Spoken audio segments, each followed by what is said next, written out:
What would you do if you were a bride and your groom left you stranded on your wedding day? Adaobi had always lived a life of privilege. Her father was one of the wealthiest men in the state, owning several successful businesses, and her mother was a socialite known for throwing extravagant parties. As the only child, Adaobi grew up with every luxury money could buy and the sense that she was above others. Her arrogance became infamous. She treated people with a haughty attitude, disregarding their feelings. The house staff could not stand her rude comments, but they endured it because of their jobs.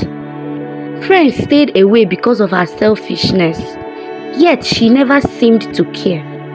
In her mind, she was untouchable. When Chidi came into her life, it was unexpected. He wasn't from her world. He was a middle-class man who worked as a civil engineer. Adaobi, who was blinded by Chidi's charms and good looks, did not think twice about their social differences. For her, Chidi was a prize, a man who adored her, who always seemed to tolerate her temper, her constant demands, and her dismissive attitude toward people. Adaobi often flaunted her wealth in front of Chidi's friends, making condescending remarks about their lives and jobs, thinking she was impressing them. But what she did not know was that behind her back, Chidi and his friends had made a bet. They were tired of her constant disrespect, and Chidi had assured his friends that he could tolerate her behavior until the wedding, but he had no intentions of marrying her. On their wedding day, the grand event was the talk of the town. Adaobi's parents had spared no expense. They transformed the venue into a spectacle fit for royalty. Adaobi wore a custom-made gown and her makeup was flawless. As she looked at herself in the mirror, she couldn't wait to show off how perfect her life was. Marrying the handsome Chidi with her wealthy family and all her achievements on display. But as the ceremony began, there was a noticeable tension in the air. Whispers floated around the guests, wondering where the groom was.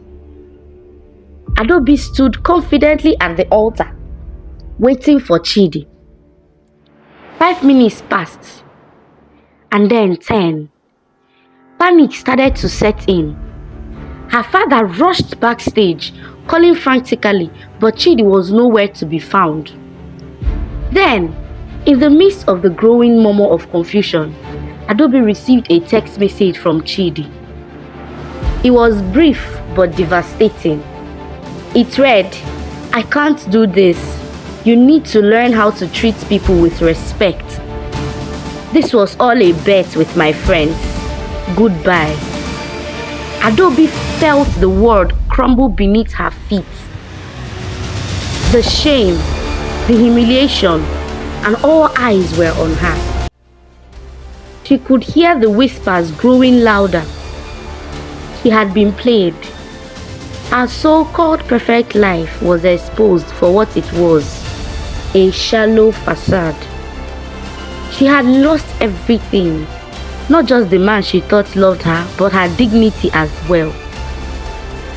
For weeks, Adaobi could not leave her house. She was the laughingstock of the town, the once proud daughter of a wealthy family brought low. But in her solitude, the bitter truth began to sink in. Chidi was right. She had treated people terribly. Adaobi began to reflect on her life. The memories of her cruel words, the disdain she had for anyone who was not as wealthy or as privileged as her, haunted her. Slowly, she started thinking of a change of attitude. Firstly, she apologized to her parents, acknowledging how entitled she had been. Then, she made amends with the house staff, and they were shocked by her newfound humility. The people who had once worked for her with fear in their hearts began to see her in a different light. Adaobi was not the same spoiled woman they once knew. She began to volunteer at a local shelter for the old people and also went to the orphanages to render help from time to time. This was something she would never have imagined herself doing before.